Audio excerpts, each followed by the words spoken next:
en fait, l'invitation que vous nous avez donnée, indépendamment donc de l'article qu'on a fait, quand vous nous avez dit, commencez à vous présenter, racontez-nous un peu qui vous êtes avant de rentrer directement dans le sujet donc, du livre, ça a été l'occasion finalement de faire un retour sur ces 30 ans d'activité de paysagiste que j'ai menée là, donc depuis 86. Et alors moi j'ai fait l'école du paysage en 81.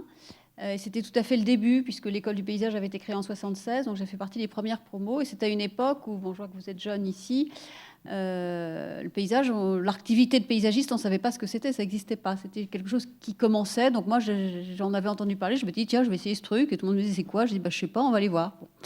Et voilà, et puis depuis, le métier a existé, s'est développé. Ces 30 années ont été intéressantes, ont été très riches. D'une diversité qui s'est construite en avançant. Et le premier projet là, que je vous montre là en bas, bon, rapidement, la première grande réalisation que j'ai faite, c'était les jardins du golfe de Bouffémont. Donc à l'époque, c'est en région parisienne. À l'époque, la question qu'on se posait, c'était tiens, on fait un parcours de golf. Donc voilà, on avait détruit tout le terrain existant, c'était des grandes pâtures, c'était de la campagne, des pâtures et des bois, pour tracer donc des modelés pour faire un parcours de golf. Et après, on m'avait dit, voilà, faut replanter, donc avec l'architecte de golf, et il fallait donc choisir des végétaux qui soient gros, c'est un client japonais, donc il fallait faire des effets rapides tout de suite. Hein. Et après, on travaillait des effets de couleur, des effets d'optique, de taille de feuilles, pour faire des perspectives donc dans cette nature complètement recomposée. Bon, j'ai trouvé ça intéressant, c'était nouveau. Mais après, les golfs ont été finis dans les années 91, 92, les investissements japonais étaient finis en France, il y a une crise économique déjà à l'époque. Et après, donc, je me suis reconcentrée sur du jardin de ville, du jardin urbain. Et donc, c'est bien le sujet donc, de la nature en ville que j'ai traité en fait, sur ces 30 ans et dont je vais vous rappeler donc, rapidement. Alors, en fait, au début, on ne savait pas trop ce que c'était que le paysage. Et donc, une des premières commandes que j'ai faites en 95, c'était pour Axon Cable, donc une société industrielle qui faisait des câbles interconnectiques à Orbey, donc dans une petite ville, et ils avaient besoin d'utiliser l'eau de la rivière pour nettoyer, donc dans le cadre de leur process industriel, et ils rendaient l'eau après. Et là, ils commençaient quand même à se dire, tiens, il faudrait quand même qu'on prouve qu'on rende l'eau propre, là, parce qu'on s'en sert dans notre process industriel. Et donc, j'avais eu l'idée de faire un jardin dans lequel il y avait des effets d'eau, donc ces effets de jet d'eau en gouttelettes qui montraient une eau très blanche, très propre, donc, et que je faisais courir sur des galets blancs pour bien montrer qu'on rendait de l'eau propre à la rivière. Donc voilà, ça, ils avaient trouvé que c'était une bonne idée. Donc, c'était narratif, il fallait raconter une histoire. Puis en dessous, le jardin du Héron à Antony, où là, ça, c'était une opération de logement. Il se trouve que la Bièvre était enterrée sous l'ensemble immobilier où il y avait plusieurs immeubles. Et là, j'avais l'idée de dire qu'on raconte que la Bièvre est enterrée. Donc au-dessus, on va faire une rivière avec des grandes pierres plates sur lesquelles il y a de l'eau qui court. J'avais rajouté un héron et tout. On m'avait dit, oui, ça raconte une belle histoire. Voilà. Paysage, on racontait des histoires. Et puis après, on avance, 2001-2005. Alors là, moi, j'ai travaillé pour la ville de Montrouge avec le maire, qui lui me dit, tiens, il faudrait que vous me racontiez des choses aussi. Alors je dis, très bien. Parce que c'est quand même plutôt ludique, donc ça faisait plaisir. Et donc là, le premier qui m'a demandé, il me dit, voilà, je voudrais qu'on fasse un jardin pour les combattants d'Afrique du Nord, parce que voilà, il avait envie de raconter cette histoire-là. Et pour ça, il m'a donné comme territoire un îlot qui était au sein de la ZAC du Nord, où là, il y avait des immeubles qui montaient R+8, R+9, R+10, donc des immeubles très hauts. Donc c'était une reconversion urbaine. Montrouge, pardon, c'est juste au sud de Paris. Donc on est juste derrière le périphérique, un territoire tout petit, mais sur lequel donc il y avait pas mal de friches industrielles, parce qu'il y a eu pas mal il y avait les usines automobiles, enfin il y avait différents sites qui donc dans ces années 2000 ont été reconvertis en zone de logement ou de bureaux. Et là, on montait des densités qui étaient fortes. Et donc au milieu, il y a un jardin, donc le combattant d'Afrique du Nord, il y a 1500 mètres carrés, et dans lequel je me suis dit, tiens, il faut évoquer donc l'Afrique du Nord. Donc, je suis partie sur une idée de palmiers, d'oasis.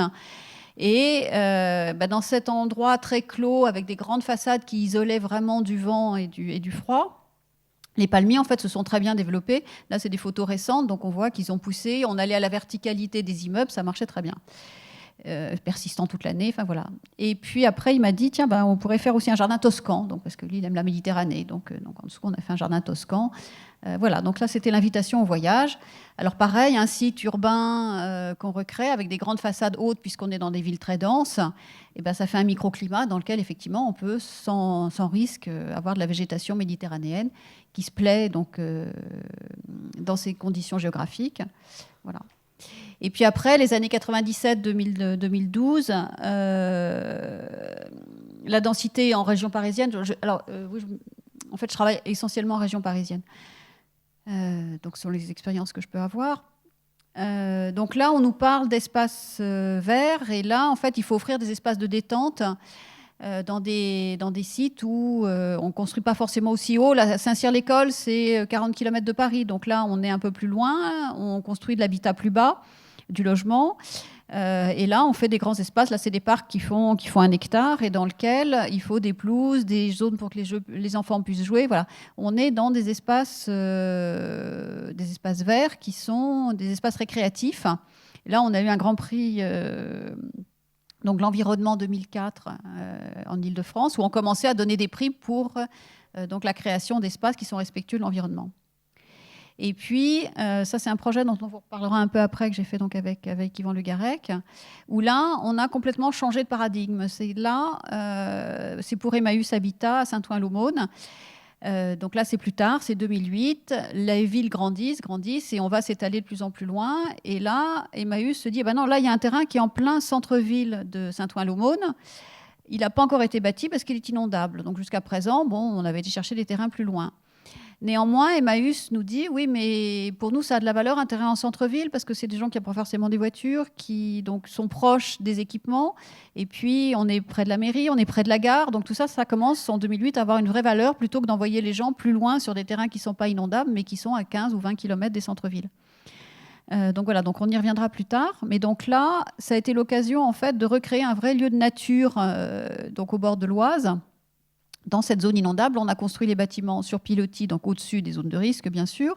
Et Emmaüs me dit, alors si c'est inondable, on ne va pas envoyer les gens dans des espaces verts, donc sur le terrain. Donc du coup, on a dit, OK, il y a pas loin, il y a des jardins publics, il y a une grande promenade, il y a des terrains de sport. Donc ils ont les effets récréatifs, ils ont à proximité. Et sur le terrain lui-même, donc il faisait 3800 mètres carrés, il y a un vrai jardin qu'on a créé, inaccessible, qu'on regarde depuis le haut, depuis les passerelles et depuis les logements, et dans lequel, comme il n'y a pas de fréquentation, il y a eu un redéveloppement en fait, de végétation naturelle, où on a retrouvé du coup plus d'oiseaux, des grenouilles, enfin toute une végétation qui vit au bord de l'eau et qui a fait revenir donc, de la nature sauvage.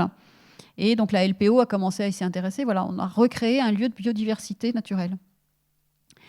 Et puis on avance encore un peu, dans les années, toujours un peu les mêmes époques, là, 2011-2013, c'est vraiment très différent de ce qu'on faisait dans les années 2000. Quoi. Alors, ces 10 années ont été un moment où on a changé vraiment d'optique sur les jardins qu'on a créés en accompagnement de nos bâtiments.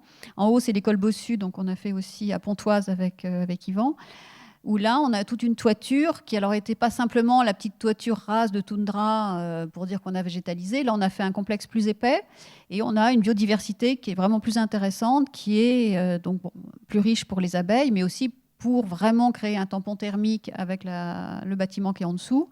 Et puis, ça recrée quand même plus de biodiversité, donc qui est intéressante pour la nature tout autour.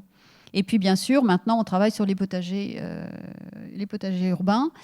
Donc là, c'est les docks de Saint-Ouen dont on parlait tout à l'heure, M. Pozzo en parlait tout à l'heure. On est en étage, c'est là où il y a de la lumière. Donc c'est vraiment le lieu où on peut faire du potager. Faire du potager en bas, à l'ombre des bâtiments, c'est pas forcément une bonne situation pour faire de l'agriculture. Là, on est au 5e étage, en toiture, et ça, c'est un potager partagé. Donc ça, c'est du lien social, effectivement, avec les gens de la copropriété qui habitent là. Et ça marche bien. Et puis, on avance encore un peu à Romainville. Donc là, on est toujours en première couronne de Paris, juste derrière le périphérique. Une commune qui est assez grande, dans laquelle donc vous voyez en haut la partie blanche centrale. Donc c'est le terrain, donc des anciens terrains industriels donc qui ont été démolis. La première photo sur la gauche, le terrain qui est tout plat, c'est là où on va construire. Là, Nexity a lancé un projet de 350 logements. Et il reste, on le voit... alors, attends, je vais essayer avec la souris, oui, voilà. Donc là, il y avait un boisement, une butte, en fait, qui étaient des anciens remblais qui avaient été faits, bon, mais qui donnaient sur toute la ceinture des forts qui est derrière de parc. C'est des zones qui ont été beaucoup chahutées en fait, au cours du 19e et du 20e siècle. Il y avait des carrières, on a extrait du terrain, après il y a eu des remblais industriels, enfin voilà. Et là, donc, toute une butte qui était plantée, une zone naturelle aussi sauvage, bon, enfin, qui s'était ensauvagée toute seule. Et au début, avec Nexity, on avait imaginé, donc on construisait les 350 logements ici, et puis la butte, on l'a laissée naturelle, en se disant, de toute façon, on ne pouvait pas construire dessus, parce que comme c'était des remblais, ce n'était pas stable, donc bon, on n'avait pas lancé à construire. Puis ça nous faisait notre quota d'espace vert, on était contents. Bon. Sauf que la ville, on a présenté notre projet, et Madame le maire de Romainville nous dit, ah ben non, non, moi, les zones naturelles pour les oiseaux, ça ne nous intéresse pas du tout, vous allez me faire des potagers, là-haut. Parce qu'il y a une tradition de jardin potager sur la ville de Romainville. Alors là, on n'est pas juste dans le potager partagé avec chacun 3 mètres carrés pour s'amuser avec les enfants le week-end. Là, c'est vraiment, on veut des vraies parcelles de 50 à 150 mètres carrés pour des gens qui font vraiment de la culture. C'est l'association des jardins familiaux donc qui gère des territoires qui sont beaucoup plus grands. Et là, donc, on a 2300 mètres carrés de potager qu'on est donc allé installer en haut de la butte. Et donc pour ça, on a été obligé de faire une accessibilité donc pour y monter. On a refait des terrassements pour avoir la zone la plus importante possible en haut. Donc en fait, on a coupé toute la végétation naturelle qu'il y avait, mais la maire nous disait, non, mais nous, on préfère faire des potagers plutôt que des zones naturelles. Donc ça, on en reparlera. Et puis, dernier projet là, que j'ai fait cette année, donc toujours à Romainville, où là, alors c'est un quartier dans lequel on a, bon là vous avez la photo, donc des anciennes, enfin des bars des années 60, donc un paysage dur au pied. On démolit 2 bars, deux tours, on en garde 4, et puis on reconstruit ici, donc tout ce qu'on a vu tout à l'heure, ils ont reconstruit en projet, pardon. Il y a des immeubles tours là qu'on voit là sur le parc, et par derrière des logements plus bas, plus mixtes, et dans lesquels toutes les rues sont plantées. Il n'y a pas de voitures dans les rues végétales. On donne donc une grande part aux piétons et aux plantations, donc entre tous les immeubles. Et là, le maire nous a demandé aussi que ça soit essentiellement des plantes comestibles. Donc, on a travaillé un verger, et tout le long des chemins piétons qu'on trouve au sein donc, du nouveau quartier, toutes les plantes sont comestibles. Enfin, c'est ce qu'on m'a demandé. Donc, il y a à la fois des fruits rouges, des fleurs qu'on peut manger, et puis tout un tas donc, de légumes qu'on va trouver. Donc, pour que les gens puissent les cueillir, l'idée de Madame le maire, c'est qu'on réapprenne aux gens vraiment à manger, bien sûr, les 5 fruits et légumes par jour, et qu'on les trouve en proximité de là où on vit. Et donc un autre projet, donc 2016 aussi, là vraiment très récent, c'est les dernières choses sur lesquelles on travaille. Là, on est à Noisy-le-Grand, donc un petit peu plus loin, toujours en région parisienne. Et là, on revient plutôt dans l'esprit en fait d'Emmaüs qu'on a vu tout à l'heure. Mais ça, c'est pour Bouygues Immobilier, c'est de la copropriété avec du logement social aussi qui est mélangé dedans. Mais effectivement, c'est un immeuble, c'est pas, on mélange pas sur les paliers. Il y a un immeuble social et les immeubles d'accession, mais ils sont tous habillés de la même façon, donc ils ont tous la même allure, et les gens se rencontreront tous dans la partie centrale. Et là, l'idée, c'est de refaire par contre là vraiment un jardin de biodiversité pour réapprendre à reconnaître la nature. Donc on y réintroduira dedans des abris à hérissons, des abris à chauves-souris, des abris pour les oiseaux. Et l'idée, c'est que en fait, le sol, les gens ne marcheront pas dessus, ils marchent sur des plattelages en bois, donc, et le sol est libre en dessous pour laisser vraiment donc sa place à la nature et aux végétaux et aux animaux qui vont revivre sur cet endroit-là. Et bien sûr, alors ce sont des jardins dans lesquels, le long des plattelages, il y aura tout un tas de panneaux et d'explications pour que les gens comprennent de quoi on parle, parce qu'ils ne le savent pas forcément. Voilà, je donne la parole à Yvan.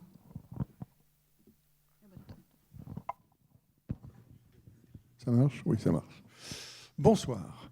Donc l'agence Dauphren-Le Garrec, on a aussi à peu près 25 ans d'existence. On a fondé ça avec Marc Dauphren. Maintenant, il y a 3 jeunes associés qui nous ont rejoints. On est une quinzaine de personnes. On est implanté à Montreuil et à Lyon. Et ce que je vais vous présenter, c'est moins un parcours chronologique que une coupe dans ce qu'on a fait autour de 2 thèmes. C'est-à-dire qu'en fond, si on veut, il y a 3 manières de présenter le travail d'une agence. C'est chronologique, voilà, c'est thématique, les logements, les équipements, les restructurations, les écoles, les maisons individuelles, les bureaux, bon, l'activité.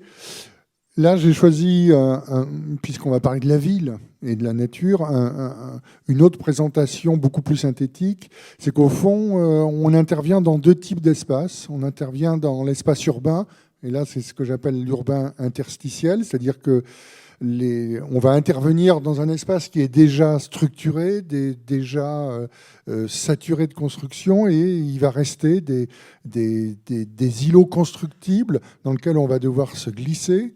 Et le deuxième type d'espace en fait, qu'on rencontre en ce moment, justement dû à cette intensification et à cette extension du domaine de la construction, c'est le périurbain. Donc sur l'espace interstitiel, je vais présenter quelques références très diverses qui montrent qu'à chaque fois, ça peut générer des formes singulières. Et ça, c'est un immeuble de bureaux à Saint-Denis. Donc on est le long de la voie de chemin de fer, près du Grand Stade, et là, il restait une parcelle triangulaire, voilà, un résidu constructible. Et il y a un immeuble de bureau qui a réussi à trouver sa place, avec une grande façade qui fait face à la voie de chemin de fer. Deuxième, ça c'est une résidence sociale pour Coalia, qui est à Paris, dans une parcelle extrêmement compliquée, avec des nus de façade qui sont tout à fait disjoints. Et donc le travail architectural va recoudre dans cet interstice, cette disjonction spatiale, et donner un bâtiment qui va trouver sa singularité dans cette situation urbaine très particulière. Ça, c'est une restructuration, mais là aussi, à chaque fois, on travaille dans les plis de la ville et dans la stratification de son histoire. C'était un foyer de travailleurs maliens qui était une vraie ruine, qui était une vraie honte. Et depuis une dizaine d'années, la ville de Paris a décidé de reprendre en main tous ces foyers et d'en faire des lieux de vie dignes. Et en retravaillant à la fois l'intérieur et la volumétrie du bâtiment, en lui créant une extension en bois, on a complètement métamorphosé la présence dans la ville de ce bâtiment, qui est devenu un bâtiment emblématique et qui donne à voir tous ces invisibles immigrés qui contribuent à la prospérité nationale et qu'on essaie de ne pas voir en général. En particulier, je ne sais pas si ça se voit, il y a des grandes fresques qui ont été faites par un artiste malien, Konaté, qui représente des géants. En fait, non seulement on a transformé le lieu où ils vivaient, mais on leur a donné une stature à l'échelle de l'espace urbain qu'ils ont contribué à édifier. Encore un autre exemple de travail interstitiel. Là, c'est une autre encore configuration. C'est dans l'hôpital Boucicaut. L'hôpital n'est plus un hôpital et c'est devenu une ZAC. Donc il y a des îlots, des lots qui ont été prédéterminés. On est venu se glisser dans le dernier lot où on a travaillé 3 bâtiments séparés par des failles qui viennent composer un jeu entre le jardin arrière et le jardin avant et redonner une échelle à une densité importante. Et c'est un vrai sujet de politique, je dirais. Comment créer la mixité et comment créer la densité en la rendant acceptable par ceux qui y vivent. Là, c'est l'arrière du jardin, du projet à Saint-Ouen dont Laurence vous a déjà parlé. On y reviendra plus tard, donc je ne m'attarde pas.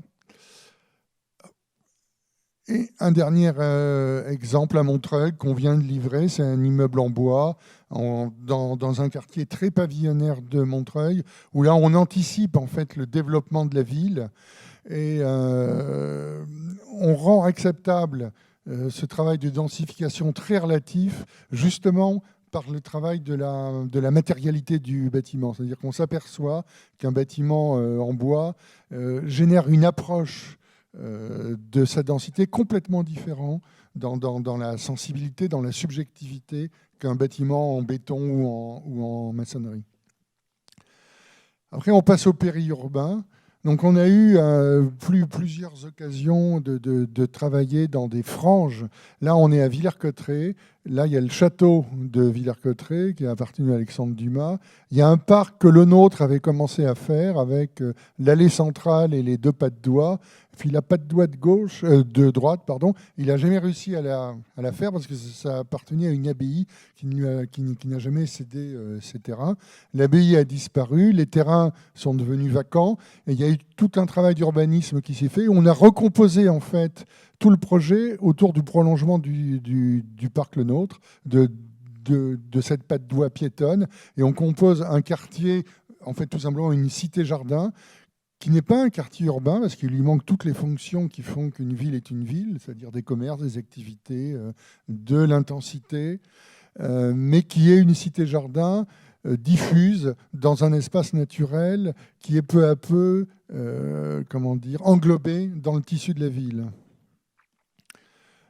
En Alsace, c'est deux projets, un qui est achevé et un qui est en cours, autour de deux friches industrielles. Le premier qui est achevé, qui est montré, c'était une briqueterie. Et le deuxième ici, qui est en cours d'édification, c'était l'endroit où ils prenaient la terre pour faire les briques. La briqueterie était au bord du canal du Rhin à la Marne. Donc les bâtiments, commémorent cette mémoire du lieu en faisant des bâtiments qui sont un peu comme des bateaux en éventail, qui donnent, qui narrent. Enfin, il y a cette idée de narrativité en fait qui se retrouve dans ces projets-là, qui commémore toute cette histoire de la liaison de ce territoire avec un lieu d'écoulement des marchandises. Un autre exemple de périurbain à Trappes. Là, on est dans le périurbain au sens où on intervient dans les grands ensembles, justement, dont parlait Thierry Pozzo, qui ont été un des grands moments de l'édification du logement social en France. Et là, il s'agit de recomposer.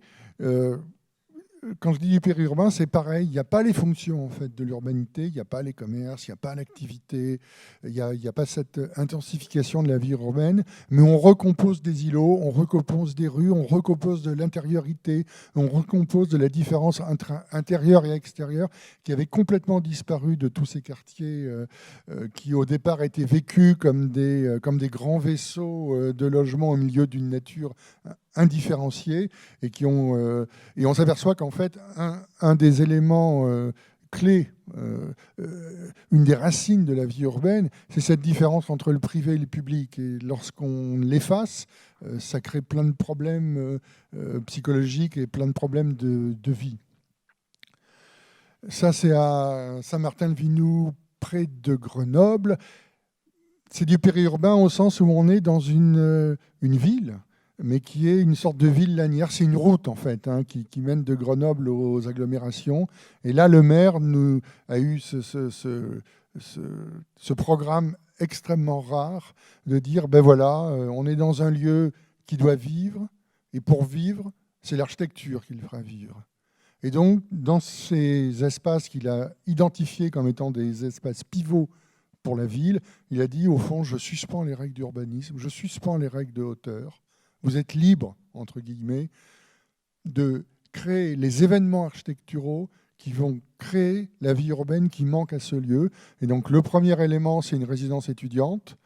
Et le deuxième, c'est un immeuble de logement qui est... Alors, en fait, le premier à avoir été étudié, c'est la résidence étudiante, mais c'est l'immeuble de logement qui est sorti en premier, il est en chantier, et la résidence étudiante, son chantier va commencer l'année prochaine. Et il va se prolonger par, ici, on voit la petite flèche, oui, on voit la petite flèche, par une série de logements et de commerces qui vont refermer la place. Là, en fait, au contraire des premiers exemples de périurbain dont j'ai parlé, là, c'est du périurbain en quête de restructuration vraiment urbaine.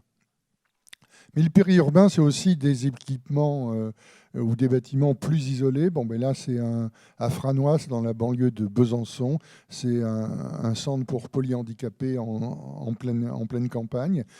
Ça a son sens aussi, je veux dire, lorsqu'il s'agit de créer un lieu de vie pour des gens fragiles et où la proximité de la nature est un élément essentiel.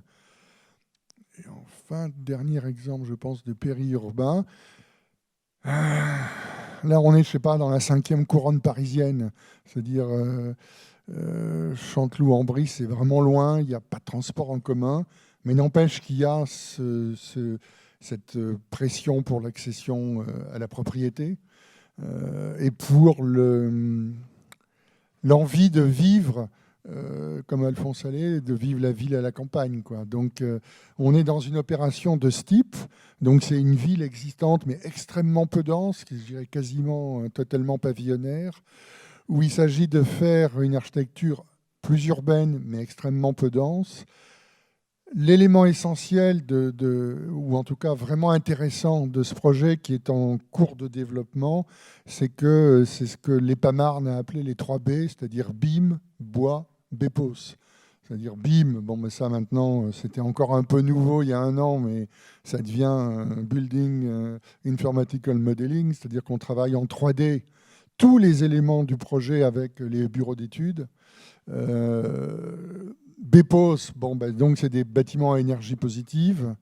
Et bois, on a gagné le concours qui était un concours en conception-réalisation en étant associé à une entreprise extraordinaire de construction en bois qui s'appelle Lifteam, fondée par un type qui est un vrai inventeur de structures et de modèles de construction en bois. Et c'est un bâtiment qui est entièrement en bois, y compris les cloisons intérieures. Il n'y a pas d'intervention de peintre. Enfin, voilà, ça va être un bâtiment intéressant, à la fois par son innovation constructive et par les questions qu'il pose au niveau de rapport entre la densité urbaine et la nature.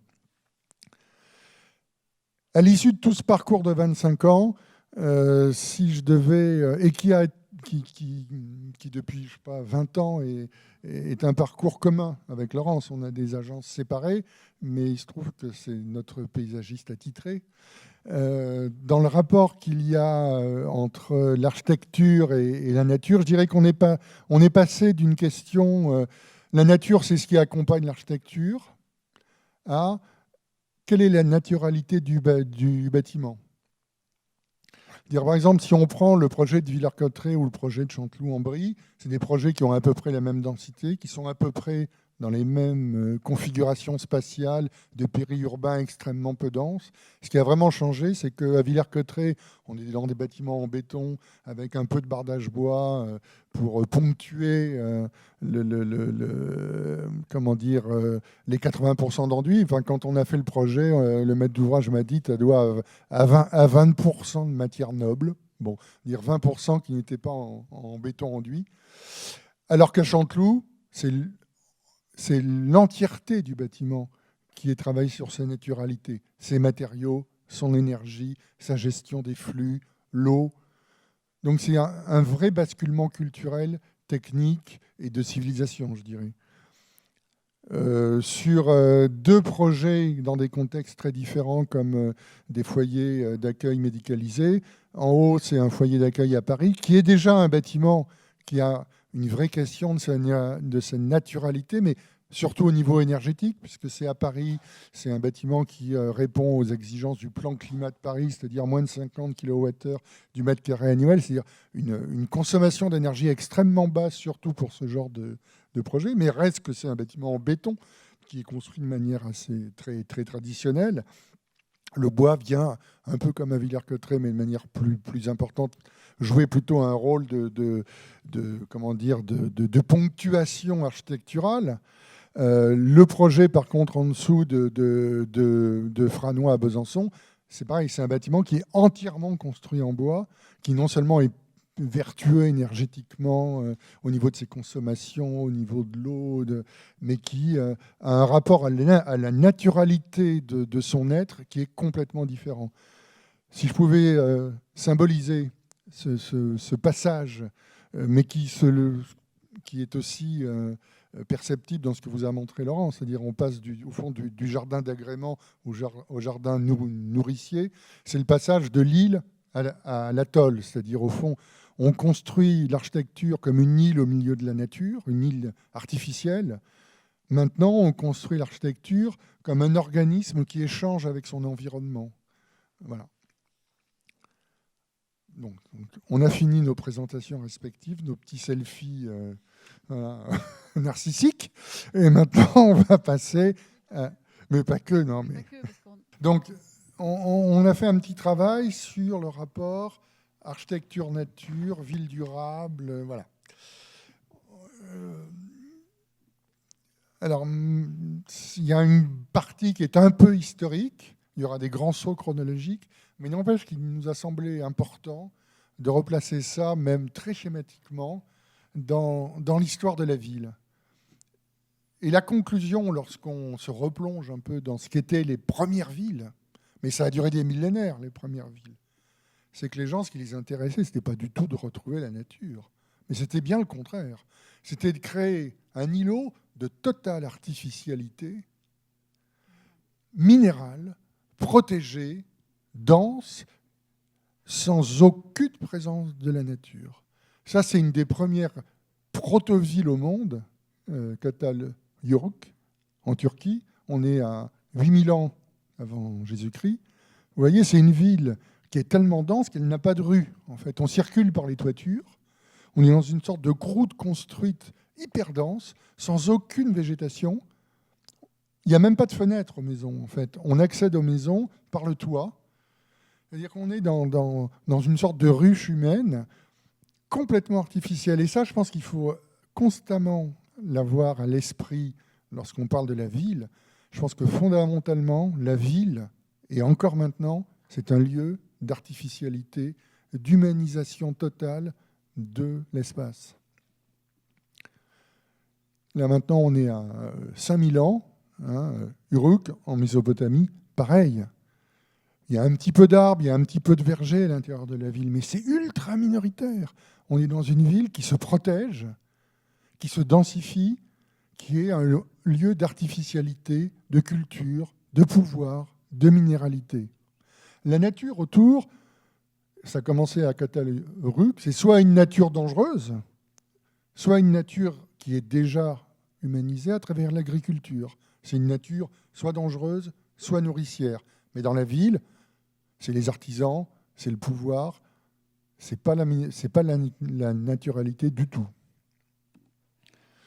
Mohenjo-Daro, là, c'est 3000, pareil, c'est en Inde, c'est une ville, pour ce qu'on a pu en reconstituer, qui était entièrement minéralisée. Et ça a continué. Millet a été détruit par un tremblement de terre. Elle a été reconstruite en 670, je crois, après Jésus-Christ. C'est fascinant de voir que le plan masse de la reconstruction de Millet est un lieu de pure géométrie abstraite qui se projette brutalement sur la morphologie et la découpe du territoire. C'est-à-dire que là, pareil, on est dans une ville, une vraie ville, c'est-à-dire c'est un lieu artificiel, c'est un lieu où c'est composé, non pas selon les lois de la nature, mais selon les lois de la géométrie. Et alors, c'est presque au hasard. Marentino, c'est une petite ville en Sicile parmi tant d'autres. On s'aperçoit que c'est une ville actuelle. Cette ville est très proche, finalement, de la ville du départ que j'ai montrée, Çatalhöyük. C'est-à-dire c'est une ville, maintenant on n'accède plus par les toits, on accède par des ruelles extrêmement étroites. Il y a des fenêtres, il n'y a plus juste une trappe dans la toiture. Mais on est dans une ville qui est, comme toutes les villes jusqu'au 19e siècle, des villes extrêmement denses, extrêmement artificielles. Et c'est là où, je dirais, la culture, l'écriture, les grands récits, la technologie, la philosophie, l'invention technique, c'est là où ça s'est produit. C'est dans l'intensité urbaine, dans l'artificialité urbaine. Et il n'y avait pas du tout un désir de retrouver à l'intérieur des villes quelque chose qu'on appelle la nature et qui, à mon avis, est assez différente. Voilà. Alors, ce qu'on retrouve, donc moi, je suis partie vers 1280 en Europe, mais c'est des choses qu'on pouvait trouver avant aussi. Alors, ce qu'on trouve en ville, c'est en fait des tout petits lieux de jardin qui sont des jardins symboliques, qui sont une manière pas de recréer la nature, mais d'évoquer en fait l'idée d'un paradis terrestre, d'un jardin originel, qui reprend soit en fait des thématiques de jardin oriental, et qu'on retrouve au Moyen-Âge en France. Donc, c'est des jardins dans lesquels on trouve les éléments. Donc, il y a de l'eau, il y a de la végétation, bien sûr, il y a le son des oiseaux. Et puis, c'est un lieu de poésie, c'est un lieu précieux, c'est un lieu qui coûte cher. Donc, on en fait des tout petits. Et c'est des lieux de poésie où on fait de la musique. C'est le lieu de repos, de paix, qui est à l'abri, en fait, de la nature qui, elle, fait peur. Parce que la nature, là, Yvan l'a dit, c'est la forêt, il y a des bêtes sauvages, c'est dangereux. Ou c'est des déserts. Donc voilà, le jardin est le lieu précieux, raffiné de culture, qui est le lieu qu'on protège avec des remparts tout autour. On est dans un lieu qui est petit et qui est clos. Pour continuer sur la même thématique, donc, on a vu les premières villes, c'est des lieux complètement artificiels, complètement humanisés. Petit à petit, il y a des jardins, donc Laurence en a parlé, qui vont s'insérer au fur et à mesure que les villes vont grandir, que les villes vont s'enrichir, que la capacité de construction en hauteur va se développer. Elle va permettre de libérer des espaces pour créer des jardins, parce que les premières villes sont des villes assez basses, en fait, hein, R+1, R+2. C'est à partir du moment où on va commencer à atteindre, et ça va aller assez vite, hein, c'est la Rome antique, c'est R+6, c'est comme la ville haussmannienne, hein, c'est comme la ville contemporaine, Rome. Il y a des jardins qui vont se créer. Alors là, je vais proposer un saut temporel. Je dirais qu'il y a un grand jardin mythique de l'histoire occidentale qui sont les jardins de Babylone, 600 ans avant Jésus-Christ. On ne sait pas très bien s'ils ont vraiment existé, s'ils étaient à Babylone, s'ils étaient à Ninive. On ne sait pas très bien comment ils étaient. N'empêche que c'est un thème qui a hanté l'imaginaire occidental, qui est l'idée d'un jardin complètement artificiel. Alors c'est un peu différent du jardin médiéval qui est enclos dans des murs et qui est au sol. Là, c'est non seulement un jardin qui est enclos dans des murs, mais c'est un jardin qui monte dans l'espace, sur un espace complètement construit. Eh bien, juste un petit complément là-dessus. Je crois que la notion importante de ça, c'est que le jardin, c'était vraiment un lieu qui était précieux et qui coûtait cher. Donc c'était aussi pour montrer sa puissance, pour montrer sa richesse. On créait un jardin qui était un lieu qui était fragile, qu'il fallait entièrement, en permanence, entretenir, reconstituer. Et le jardin de Babylone, c'était ça aussi, c'était pour montrer de la richesse. Quand on est très riche, on peut se faire des jardins, c'est ce qui est en plus de tout le reste, quoi. C'est plus dans le nécessaire, on fait des lieux de plaisir, et on fait des lieux pour montrer aussi qu'on est riche et qu'on a les moyens de faire quelque chose qui évoque le paradis, mais qui aussi a un côté de raffinement le plus total, quoi. Alors juste pour rebondir là-dessus, le jardin est un lieu qui montre le pouvoir, mais il y a un texte de Pline l'Ancien qui s'étonne que dans les défilés militaires, dans les triomphes qu'on faisait aux généraux romains comme Pompée ou Jules César, lorsqu'ils revenaient de leur conquête lointaine, non seulement il y avait des prisonniers de guerre, non seulement il y avait des bêtes, des éléphants, des tigres, mais il y avait des arbres qui étaient montrés en triomphe, comme des prises de guerre lointaines. C'est-à-dire que l'arbre était le signe qu'on avait pris possession d'un territoire lointain et qu'on le ramenait à l'intérieur de l'Empire, à l'intérieur de la capitale de l'Empire. Alors, donc, il y avait les jardins de Babylone. On va faire un saut temporel de 15 siècles. Les Buttes Chaumont. Alors, les Buttes Chaumont, en plein Paris, ça paraît un lieu complètement à l'opposé de l'artificialité babylonienne. En fait, pas du tout. Les Buttes Chaumont, c'est en 1870, Napoléon décide de créer un jardin sur d'anciennes carrières, un lieu quasi maudit. Et pour ça, il fait appel à Alphand, à un ingénieur qui va construire de toutes pièces un jardin pittoresque avec des grottes artificielles, des lacs, des cascades artificielles, un relief artificiel. Et au fond, les Buttes Chaumont sont beaucoup plus proches, me semble-t-il, des jardins de Babylone qu'un jardin anglais en pleine nature. On est vraiment dans le lieu de la pure artificialité, d'une nature recomposée pour l'usage de l'humanité. Central Park, c'est pareil, c'est à la même époque, à une plus grande échelle. C'était un lieu qui était vécu comme un lieu sordide. Et il y a eu une volonté politique de créer un jardin pour la salubrité en fait, de la ville de New York. Et ça a duré 17 ans, le chantier. Ça a monopolisé des millions de mètres cubes de rochers et de terre et des centaines de milliers d'arbres. C'est un lieu en fait complètement artificiel. Donc on est passé de l'artificialité purement minérale de la ville originelle à ce mélange d'artificialité construite, beaucoup plus dense, beaucoup plus haute, et de néonature ou de nature seconde, où la technique humaine recompose à l'intérieur de la ville une nature d'agrément qui est tout aussi artificielle que les constructions minérales des logements ou de tous les autres bâtiments. Ah oui. Alors ça, je veux dire, et finalement, les jardins à la française, c'est-à-dire ce jardin très horizontal qui exacerbe en fait la mise en scène du pouvoir royal, ne sont pas plus artificiels, je dirais, que des jardins comme les Buttes-Chaumont ou que Central Park. Je dirais même que d'une certaine manière, ils le sont un peu moins parce qu'ils se montrent comme étant des lieux d'intervention humaine à travers la géométrie, la maîtrise de la taille des arbres, alors que les jardins comme les Buttes-Chaumont ou Central Park jouent une scénographie naturelle qui est encore plus artificielle. Juste pour terminer, ça m'a frappé cette vue du boulevard Saint-Michel qui montre bien cette intervention humaine où la nature devient, entre guillemets, l'otage du tracé urbain. Ben, on voit le boulevard Saint-Michel et les arbres qui arrivent, des arbres de 15 mètres de haut, et qui arrivent tout debout pour ponctuer les artères comme celle du boulevard Saint-Michel. C'est tout le travail d'Haussmann d'accompagnement par une nature très maîtrisée du tracé urbain.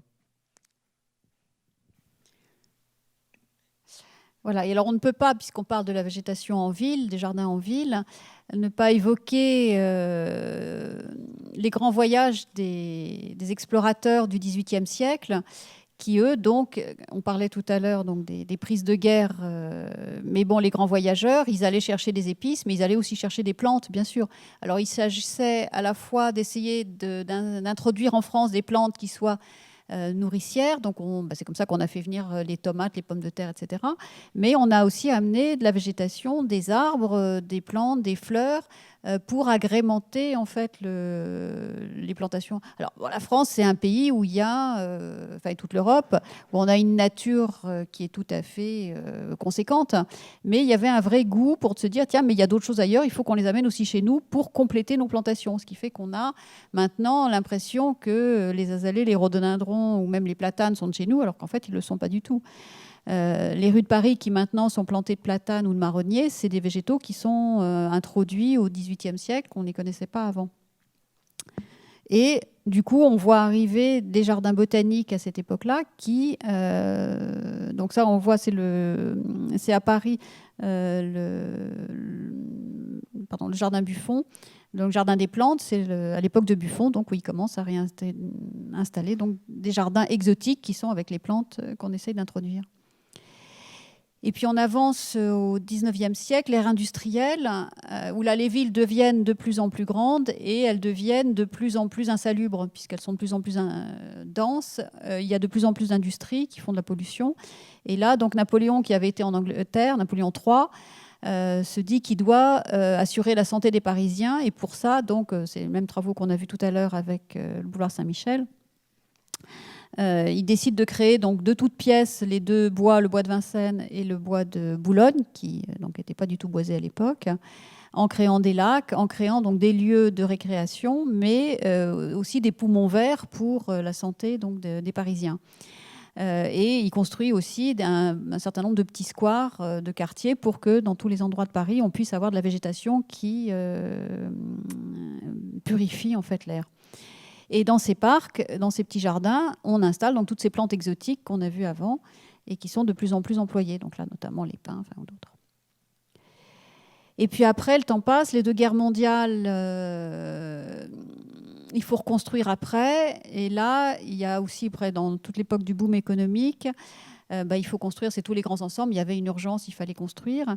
Et là, c'est une époque en fait où il n'y a plus de paysagistes autant. Bon, il y a eu les grandes époques de le nôtre ou des paysagistes du 19e siècle.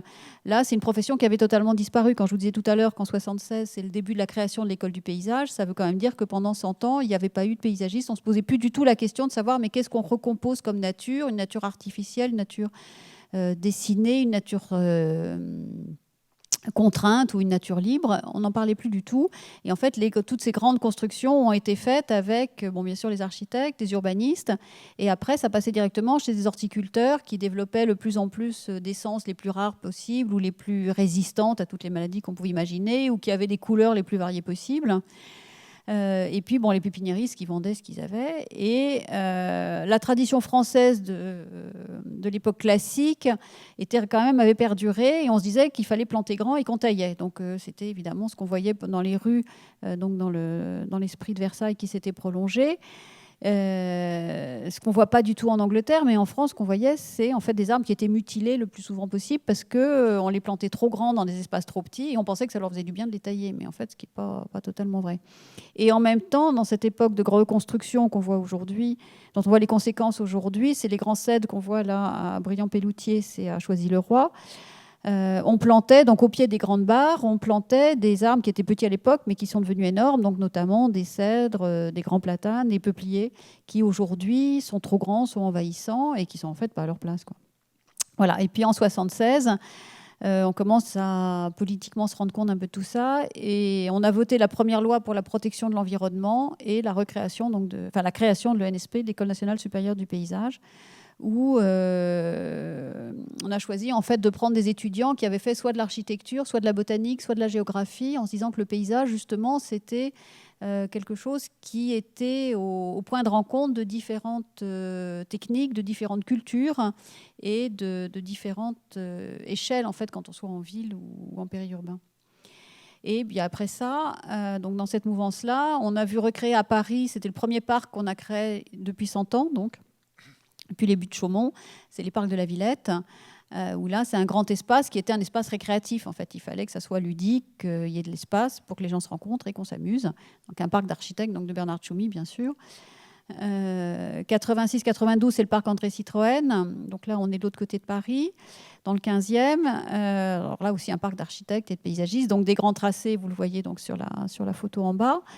Et là, on fait des effets décoratifs aussi. Donc là, par exemple, vous voyez en haut, on fait un bassin, et puis dans le bassin, on se dit, tiens, on va planter des magnolias. Mais les magnolias dans l'eau, c'est pas vraiment idéal. Donc en fait, on leur fait des bacs, et on plante des magnolias dans des bacs sur un bassin. Et puis, on fait aussi des scènes. Donc il y a des petites alcôves dans l'ensemble de ce grand parc, qui sont des grands tracés, des alcôves sur lesquelles on fait des effets décoratifs de couleurs, de matière, de lumière.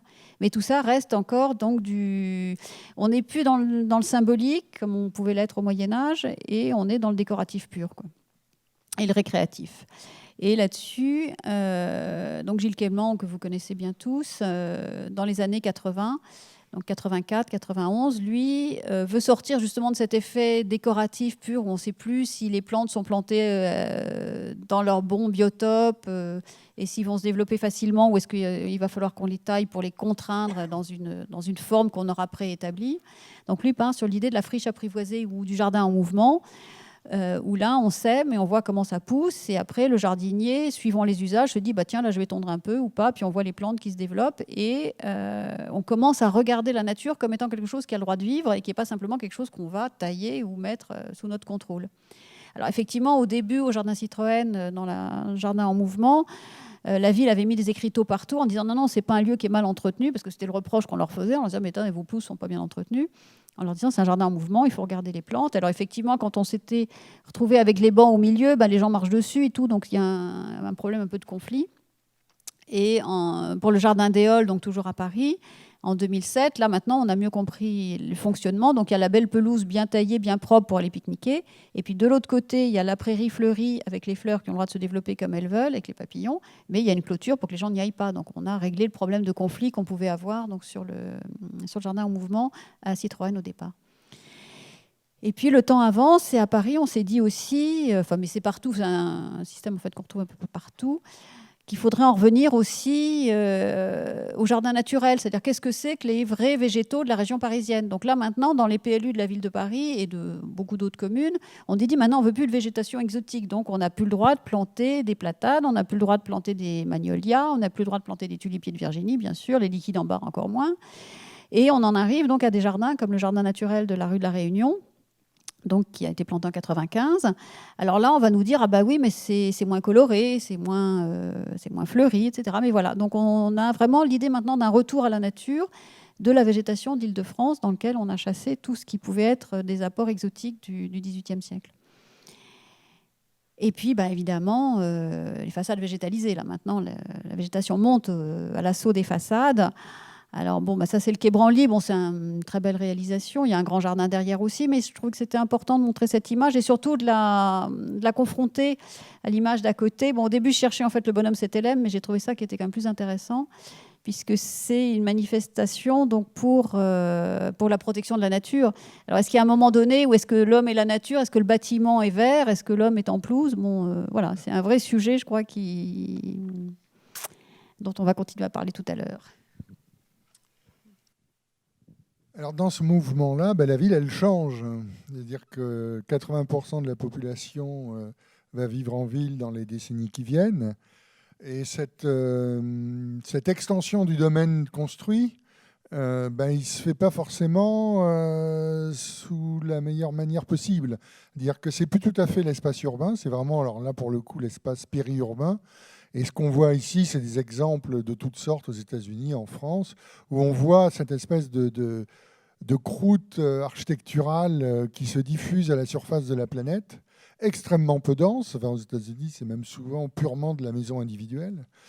Mais lorsque on a ici des logements collectifs, si on les ramène à la densité de logements à l'hectare, on s'aperçoit qu'on n'est pas tellement plus dense que de la maison individuelle.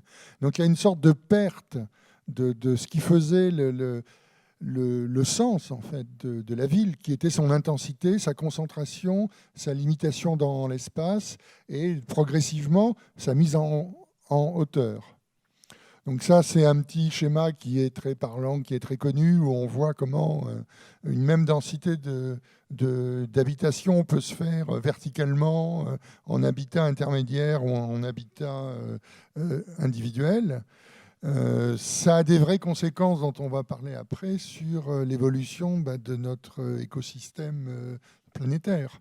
On sait qu'on est rentré dans l'ère de l'Anthropocène, que l'être humain est le premier facteur maintenant de transformation climatique et géomorphologique, qu'on est aussi rentré dans la 6e extinction massive des espèces. L'avant-dernière, c'était celle qui a eu 65 millions d'années avant, lorsque les dinosaures ont disparu parce que la Terre a rencontré un astéroïde géant.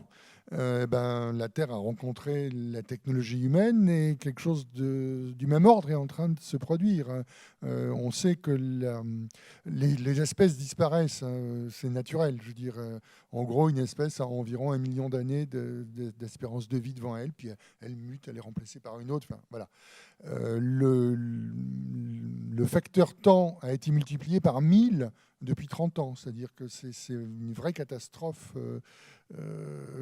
biologique. Donc, notre impact en tant qu'architecte, paysagiste, urbaniste sur cette planète est crucial, justement parce que l'espace urbain est un espace qui tend à devenir le lieu privilégié de la vie humaine et à se répandre sur la surface de la planète.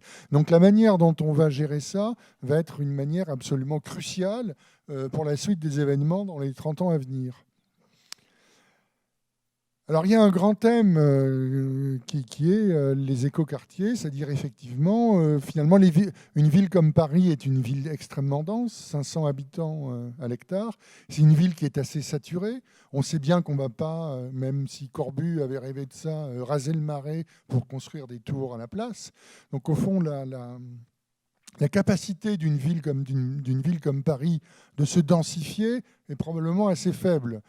Ça peut jouer sur les marges autour du périphérique, Mais ce n'est pas à Paris que ça va se jouer. Ça va se jouer en première couronne, deuxième couronne, troisième couronne. C'est là où, en fait, la densification urbaine et le rapport ville-nature va se jouer. Alors, lorsqu'on prend le thème des écoquartiers, qui est une manière en ce moment de vouloir penser la ville de manière différente, lorsqu'on prend les thèmes qui sont constitutifs, je dirais presque juridiquement, de l'écoquartier, c'est la réduction énergétique, donc c'est des bâtiments vertueux, c'est la gestion des déplacements, là ça devient un petit peu plus compliqué, c'est-à-dire qu'au fond on va privilégier le vélo pour les déplacements courts, le tramway, voilà. La réduction de la consommation d'eau, bon, mais ça c'est pareil, c'est quelque chose qui se joue au niveau du bâtiment. On récupère les eaux de pluie pour l'entretien des jardins. Les toilettes, en France, ça commence à venir. Bon, bref. La collecte sélective des déchets. Préserver la biodiversité ou favoriser la biodiversité. Ça, c'est tout le thème des jardins beaucoup plus proches du biotope naturel. Et puis l'utilisation de matériaux biosourcés, etc. Il y a un thème qui n'existe absolument pas dans les labels ou dans la philosophie des écoquartiers, c'est la densité. C'est-à-dire que, je vais montrer, on peut très bien essayer de promouvoir des écoquartiers qui ont au fond une densité de quartiers pavillonnaires. Parce que la densité n'est pas du tout un critère d'évaluation de la pertinence d'un écoquartier. Alors si on prend le père de tous les écoquartiers en Europe, qui est le quartier Vauban à Fribourg, qui est vraiment un exemple, hein, c'est-à-dire c'était dans une friche au milieu d'une caserne, c'est vraiment en ville.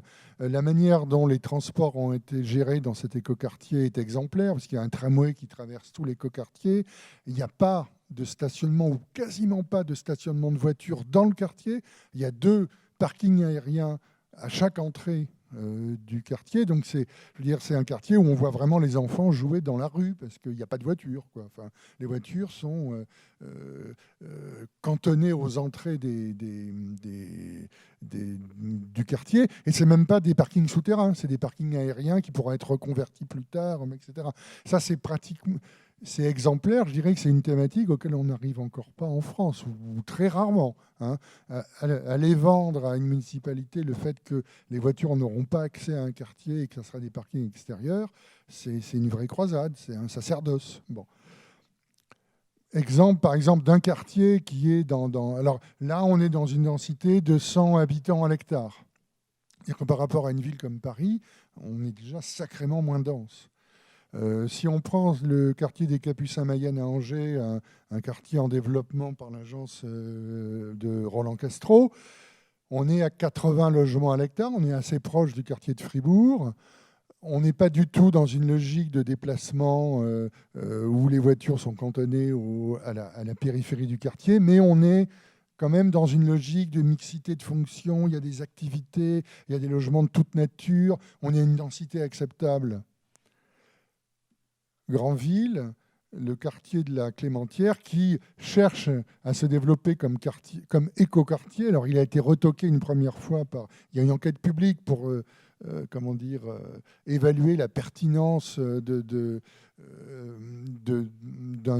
nouvel ensemble urbain et la pertinence de son label écoquartier. Là, il s'est fait retoquer, mais je crois qu'il y a une volonté de le continuer sur les mêmes bases. Là, on est à 25 logements par hectare. C'est-à-dire qu'on est quasiment dans de l'individuel. Donc alors on peut dire qu'il y aura du vélo, qu'il y aura des modes de consommation doux, de l'eau, qu'il y aura des panneaux photovoltaïques. N'empêche que manque la question de la densité. Et puis surtout, et ça c'était valable aussi pour le quartier Capucins-Mayenne, c'est des quartiers qui sont édifiés sur des terres agricoles. Et ça c'est vraiment un énorme problème je dirais, humain, politique, philosophique, auquel on est confronté, c'est qu'on s'aperçoit qu'on est en train de gaspiller des terres agricoles, des terres nourricières, pour construire des quartiers qui sont dramatiquement peu denses. C'est-à-dire qu'il y a un vrai gaspillage de l'espace. On sait que dans les décennies à venir, l'alimentation humaine va être un vrai problème. On sait que tous les 10 ans, il y a l'équivalent d'un département en termes de surface de terre agricole qui disparaît à cause de l'étalement urbain. Donc, je pense que on est confronté à une prise de conscience qui va être peut-être difficile à assumer, mais qui renvoie au problème de la densité urbaine, de la mixité. C'est-à-dire qu'il va falloir qu'on prenne conscience qu'il faut qu'on fasse des quartiers denses. Parce que c'est notre survie, en fait, qui est en jeu. Alors, c'est vrai qu'on dit oui, mais un quartier dense, c'est un quartier qui est invivable. Paris, 500 habitants à l'hectare, c'est invivable. En fait, ce n'est pas vrai. C'est complètement vivable, Paris. Le seul problème qu'a Paris, ce n'est pas la densité urbaine, c'est les voitures. Il suffit de revoir des photos de Paris au 19e siècle pour s'apercevoir que Paris était un espace qui était entièrement colonisé par l'humain. Le Paris actuel est un espace qui est quasiment entièrement colonisé par les voitures. Et c'est ça, en fait, le vrai problème de la densité urbaine. Donc, je voudrais terminer ce problème de l'horizontalité à la verticalité, qui renvoie à ce que disait Laurence sur le fait que maintenant, on commence à avoir de l'agriculture sur les toitures, des façades végétalisées. Je pense que ce n'est pas simplement un effet de mode, c'est la prise de conscience à travers l'architecture que quelque chose va se jouer entre la nature et l'architecture qui va être tout à fait nouveau, c'est-à-dire que la nature ne va plus simplement être l'accompagnement horizontal de la verticalité urbaine. Je pense qu'il va y avoir une danse, une interaction, une fusion architecture-nature qui va se jouer sur la verticalité. Donc là, le premier exemple, c'est ces 2 tours de logement qui sont à Turin, le bois vertical, qui est un bâtiment assez extraordinaire, où en fait la forêt monte en fait sur l'architecture. Alors ça a plein de conséquences au niveau de l'écosystème, la biodiversité, le rapport de chacun avec une nature qui est proche de sa fenêtre, mais dans une densité urbaine très forte. Le bâtiment très connu d'Édouard François, Flower Power, mais qui joue aussi, qui met en scène cette nouvelle thématique de fusion architecture-nature dans la verticalité. Et enfin, le premier peut-être en France à l'avoir fait il y a 40 ans, c'est Renaudy à Ivry, avec les terrasses qu'il a fait. Moi, j'avais des amis qui ont habité là. C'était tout simplement fantastique de vivre là. Parce qu'il y avait un rapport alors, il n'y avait pas encore cette notion de nature nourricière qui maintenant se développe. Mais moi, il y avait une notion d'une nature foisonnante, immaîtrisée, qui était à portée de la ville, à portée de la fenêtre, dans une dimension de verticalité. Bon, encore un autre, là, qui est au Japon. Et le dernier, qui est assez symbolique, en fait, c'est un projet de Rogers, Stick and Harbour, l'agence anglaise, de ferme verticale. Parce qu'effectivement, l'expansion du domaine construit, l'expansion du domaine urbain, la raréfaction des terres agricoles va peut-être nous conduire à aller encore plus loin dans le rapport d'artificialité à la nature, qui est de dire il va falloir qu'on fasse des tours qui soient entièrement des lieux de production agricole.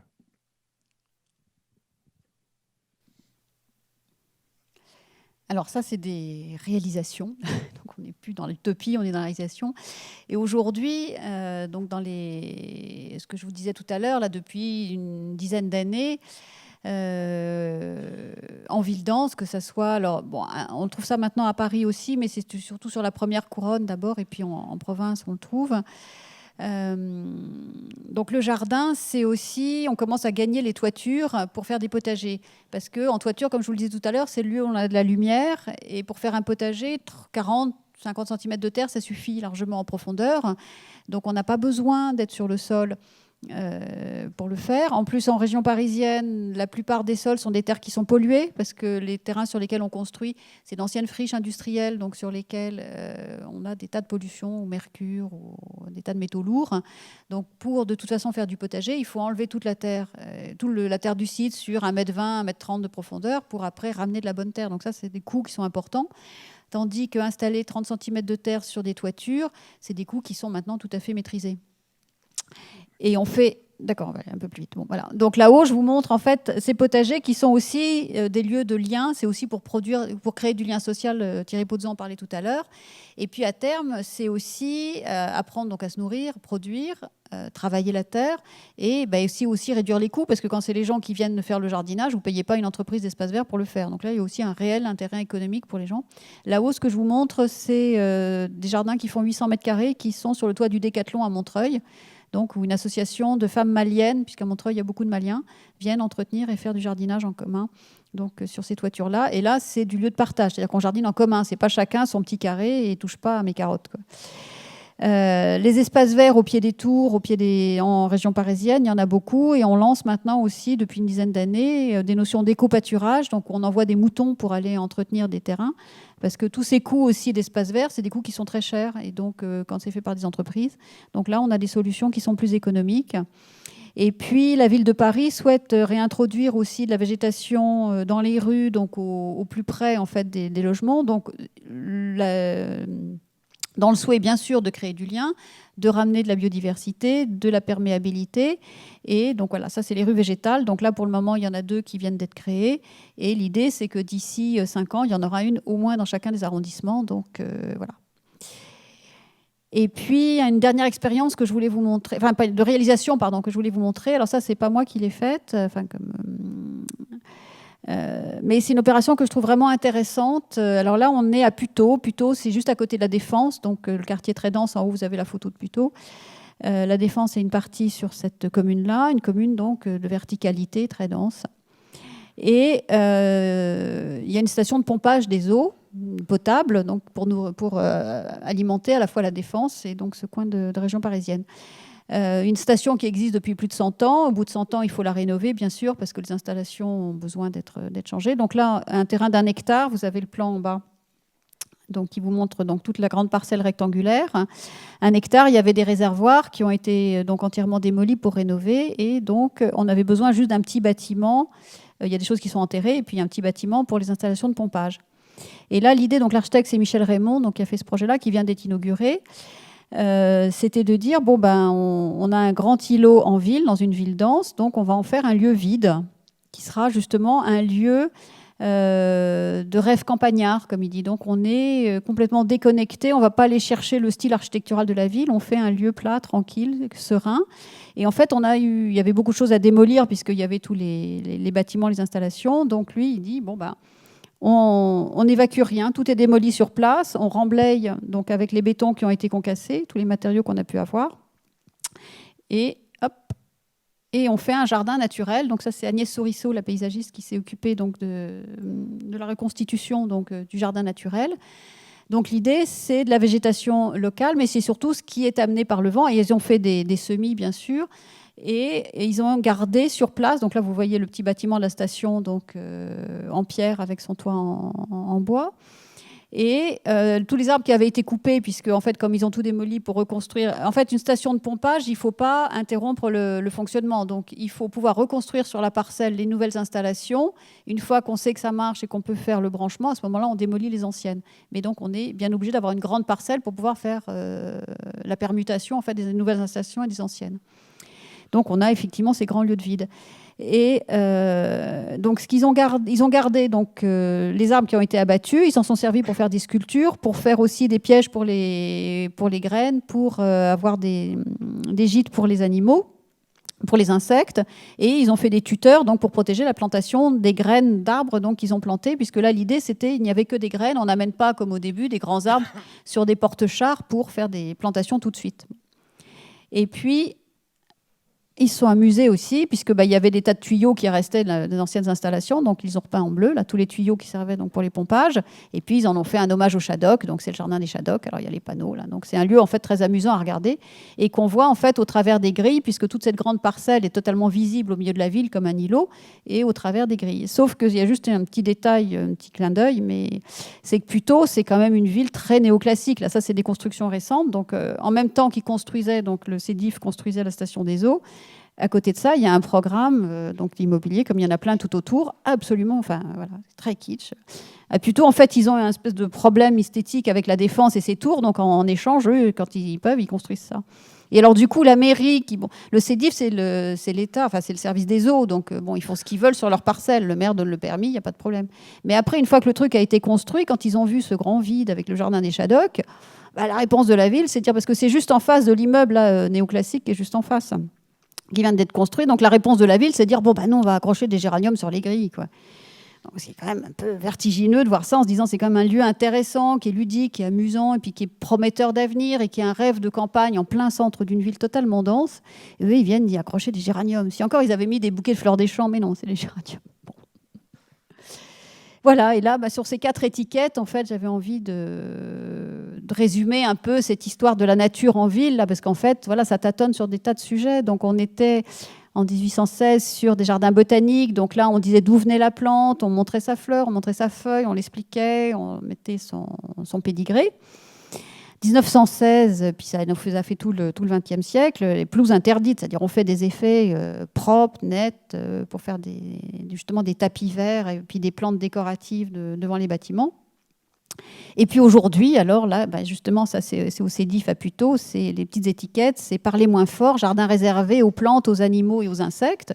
Ce qui était de vraie volonté aussi de Paris, de dire que non, il faut avoir la végétation locale, on la laisse pousser, elle remonte sur les façades, elle envahit tout, comme chez Renaudie. Et puis l'autre, à Romainville, c'est dire non, il faut que la nature, elle doit nourrir les gens. Donc vous me virez les insectes, là, nous, il faut nourrir les gens. Donc servez-vous, passez 5 fruits et légumes par jour.